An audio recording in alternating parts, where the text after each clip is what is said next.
வணக்கம். இந்த நாளில் சின்ன சின்ன வெளிச்சங்களில் இன்னொரு புதிய சிந்தனை தெரிந்து கொள்வோம். இந்த நூற்றாண்டின் மிகப்பெரிய கவலை என்பது அடுத்த நூற்றாண்டு எப்படி இருக்கும் என்பதை பற்றிதான், அல்லது அடுத்த தலைமுறை எப்படி இருக்கும் என்பதை பற்றிதான். அடுத்த தலைமுறையை பற்றி யோசிக்க ஆரம்பித்த உடனேயே அடுத்த தலைமுறையுடைய கல்வி எப்படி இருக்கும் என்று யோசிக்க ஆரம்பித்து விடுகிறோம். அடுத்து வருகிற காலகட்டத்தில் கல்வி எப்படி இருக்கும் என்கிற கவலை வந்தவுடனேயே இன்றைக்கு கல்வி எப்படி இருக்கிறது என்கிற கவலை நமக்கு வந்து விடுகிறது. எனவே இன்றைக்கு வருங்கால தலைமுறையை சரி செய்ய வேண்டும் என்று சொன்னால், சமூகத்தை மேம்படுத்த சீர்படுத்த வேண்டும் என்று சொன்னால், முதலில் சரி செய்யப்பட வேண்டியது இன்றைய கல்விதான் என்பதையும், கல்வித்துறைதான் என்பதையும், கல்வி அணுகுமுறைதான் என்பதையும், இன்றைய தலைமுறையின் கல்வி குறித்துத்தான் நாம் கவலையோடு யோசிக்க வேண்டும் என்பதுதான் என்னுடைய ஆழமான கருத்து. நான் தலைமை ஆசிரியராக இருக்கிறேன் என்பதாலோ, சின்ன சின்ன வெளிச்சத்தில் ஒரு கருத்து சொல்ல வேண்டும் என்பதாலோ அல்ல. அடிக்கடி பள்ளிக்கூடங்களை பற்றியும் கல்வியை பற்றியும் இடையிடையே பேசுவதற்கு என்ன காரணம் என்று சொன்னால், இன்றைக்கு உடனடியாக சீர் செய்யப்பட வேண்டிய ஒரே ஏரியா, ஒரே களம் கல்விதான். சரி, கல்வி எப்படி இருக்க வேண்டும், வகுப்பறை எப்படி இருக்க வேண்டும் என்பது பல்வேறு விஷயங்கள் சொல்லப்படுகிறது. ஒரு பிள்ளை பள்ளிக்கூடத்துக்கு போயிட்டு வீட்டுக்கு வருது.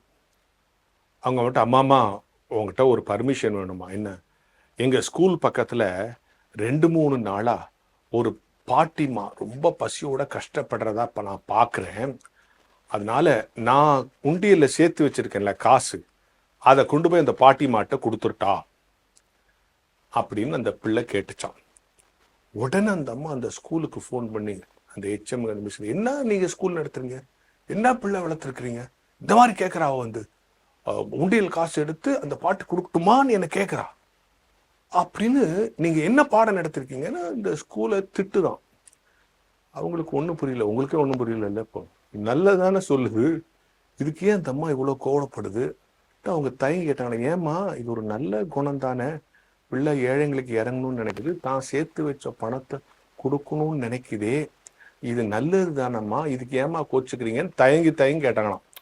அந்த அம்மா ஒரு பதில் சொன்னாலாம் பாருங்க, என்ன நீங்க பாடம் நடத்துறீங்க, என் பிள்ளை இந்த மாதிரி அடுத்தவங்களுக்கு இறங்குறதுக்கு என்கிட்ட பர்மிஷன் கேட்டுட்டு செய்யணுமா? செஞ்சுட்டு வந்து இல்லை என்கிட்ட செஞ்சுட்டேன்னு சொல்லியிருக்கணும். பர்மிஷன் கேட்டுட்டு செய்யணும்னா நல்ல காரியத்தை உடனே முடிவெடுக்கணும்னு நீங்க சொல்லி தரது இல்லையா? அது கொடுத்துட்டுல வந்து என்கிட்ட சொல்லியிருக்கணும். கொடுக்கிட்டான்னு என்கிட்ட வந்து கேட்குது. அப்போ அப்பா அம்மாட்ட கேட்டுதான் இந்த விஷயத்தெல்லாம் செய்யணும்னு நீங்க மிரட்டி வச்சிருக்கீங்களா? இது நல்ல அணுகுமுறை இல்லை. நல்ல விஷயங்களை எந்த நேரத்தில் என்ன முடிவெடுக்கணும்னு சொல்லி தர்றது தான் நல்ல கல்வி அப்படின்னு ஒரு சின்ன செய்தி.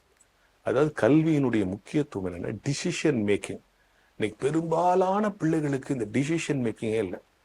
10th முடிச்சுட்டு என்னென்ன பண்ண போற? பழங்காலத்தில் ஒரு ஜோக் சொல்லுவாங்கல்ல, படிச்சு முடிச்சுட்டு என்ன பண்ற?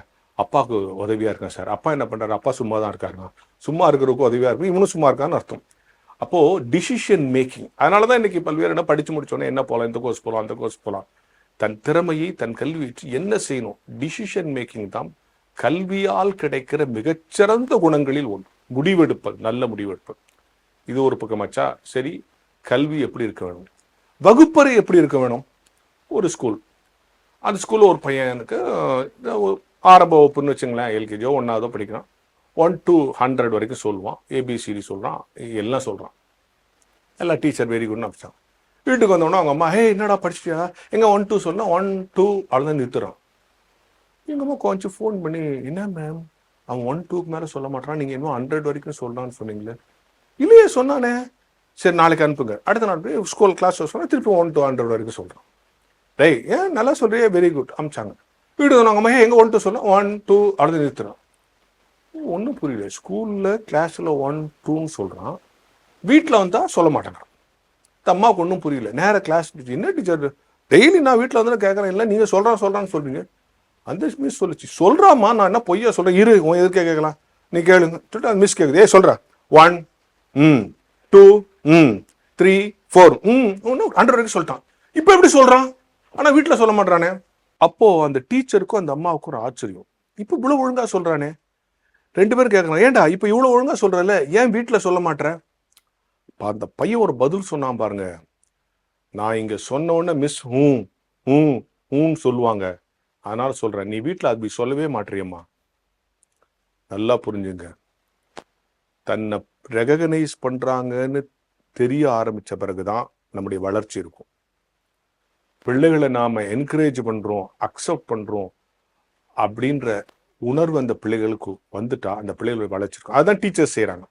ஏன் டீச்சர் கிட்ட பிள்ளைங்க பயப்படனா, டீச்சர்ஸ் என்ன செய்யணும்னு சொன்னா அவருடைய ஒவ்வொரு வளர்ச்சியும் அப்ரிஷியேட் பண்றோம், ரெகக்னைஸ் பண்றோம், அக்செப்ட் பண்றோம். Okay, very good very good, அடுத்து அடுத்து அடுத்து அப்படி சொல்ல சொல்ல அவனுடைய வளர்ச்சி இருக்கும். அதனாலதான் அவன் ஸ்கூல்ல சொன்னவன் வீட்டில் வந்து சொல்லல.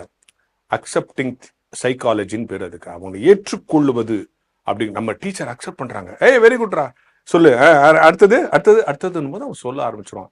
அதுவும் இந்த 1 முதல் 5 வகுப்பு இருக்கிற பிள்ளைகளுடைய ஆளுமையில பாடத்திட்டத்தை விட அதிக பங்காற்றுவது அந்த வகுப்பு நடத்துகிற ஆசிரியர்கள்.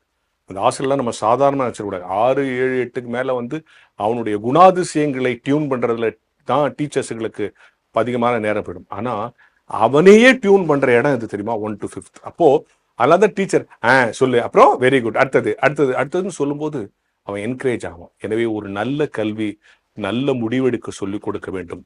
ஒரு உயிரோட்டமான வகுப்பறை, மாணவனும் ஆசிரியரும் இணைந்து இணைந்து அவனுடைய பங்களிப்பை, ஆசிரியருடைய பங்களிப்பு, பாராட்டு, பங்களிப்பு, ஏற்றுக்கொள்ளுதல் என்று சொல்லும் போதுதான் நல்ல வகுப்பறை இருக்கும். நல்ல வகுப்பறை என்பது மாணவனை அங்கீகரித்து கொண்டே இருக்கும். நல்ல கல்வி என்பது நல்ல முடிவுகளை எடுக்க சொல்லிக் கொடுக்கும் என்கிற ஞான வெளிச்சத்தோடு இந்த நாளை தொடங்குவோம்.